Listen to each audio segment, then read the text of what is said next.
Hello and welcome to Palace Intrigue. I am your host, Mark Francis.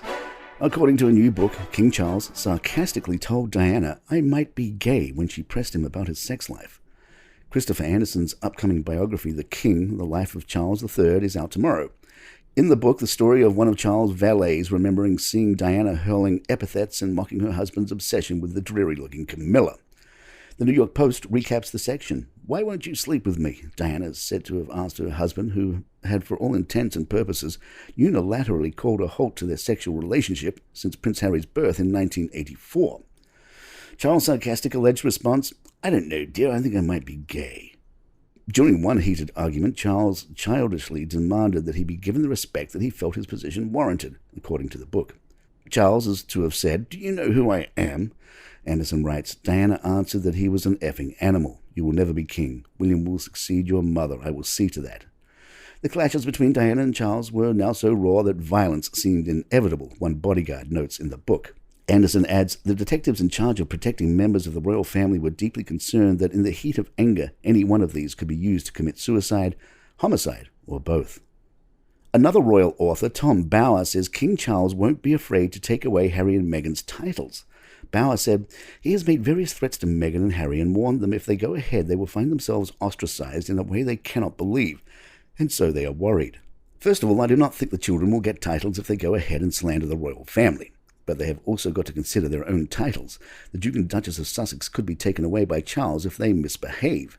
That is something Meghan and Harry are very worried about, because after all, although she pours dirt on the royal family the whole time, whenever she introduces herself, she says, 'I am Meghan, Duchess of Sussex.'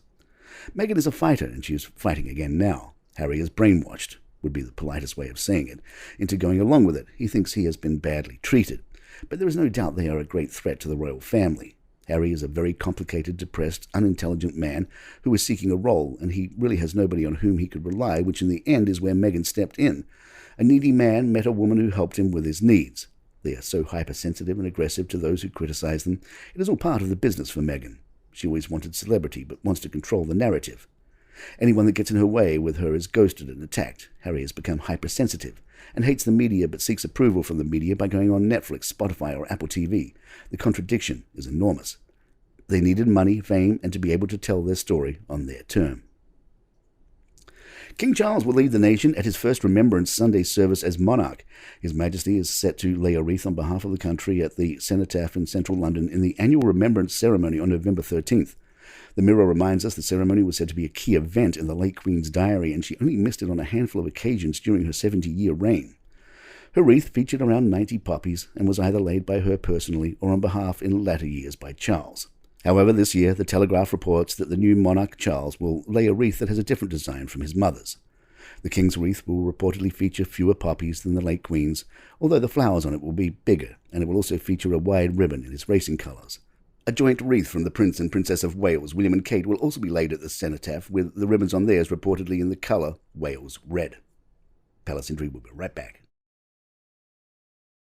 With the holidays fast approaching, the Royal Mail has unveiled its Christmas stamp collection, which will feature the Queen's silhouette for the final time.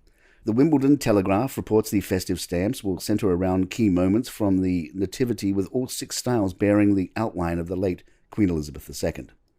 The stamps also bear a barcode in line with the Royal Mail's new system, which customers can scan via the Royal Mail app. If you can scan the barcode, you will be treated to a heartwarming festive video of Shaun the Sheep, created by Aardman Studios. Royal Mail Policy Director David Gold said, "Our Christmas stamp issue is always much anticipated, and it's one we particularly look forward to. The charming style of these designs sets the perfect tone for the festive season." And there you have it. If you'd like to email us, our address is thepalaceintrigue@gmail.com. Please follow us on Spotify, iTunes, Google Podcasts, or wherever you get your favorite shows. I'm Mark Francis. My thanks to John McDermott's Palace Intrigue. Good times.